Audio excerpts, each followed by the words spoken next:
debt ceiling, I wanted to read you this quote from a senator. The fact that we're here today to debate raising America's debt limit is a sign of leadership failure. Leadership means the buck stops here. Instead, Washington is shifting the burden of bad choices today onto the backs of our children and grandchildren. America has a debt problem and a failure of leadership. Americans deserve better. I therefore intend to oppose the effort to increase America's debt limit. I suspect you know who I'm quoting. Joe Biden. That is Senator Barack Obama in 2006 voting against raising the debt ceiling.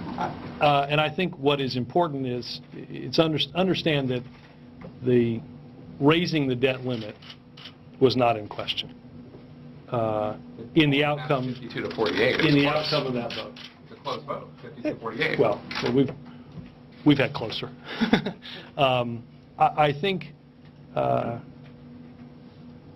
I think it's important that the outcome, based on the outcome of that vote,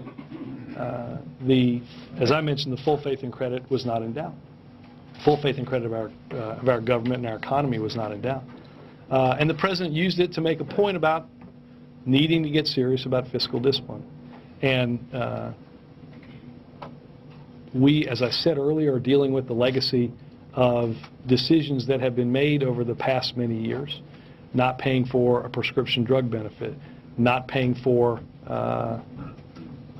wars, not paying for tax cuts that changed our fiscal situation much more markedly than anything ever had.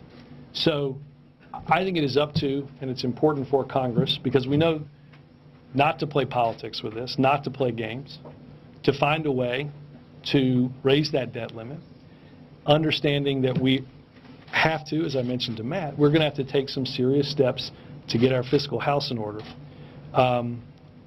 But we understand, we know what happens. We know the catastrophic actions with things like Social Security and Medicare if you threaten the solvency of the government. So he only voted that way because he knew that it was going to pass. And I think clearly he was sending a message. But he knew it was going to pass. That's why he voted against it that way. His vote was not necessarily needed on that. So I guess then just extending that, it would be okay for other senators to do the same thing this year as long as they know that ultimately... There may be some that send a message, but I think what is important is that the ultimate bottom line is we shouldn't upset the notion of that full faith and credit. We shouldn't, as some have rhetorically done leading up to this, suggest that that's a good way to deal with this is simply to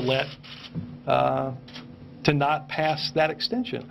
We understand, as Austin said, and look, Austin is a very bright economist.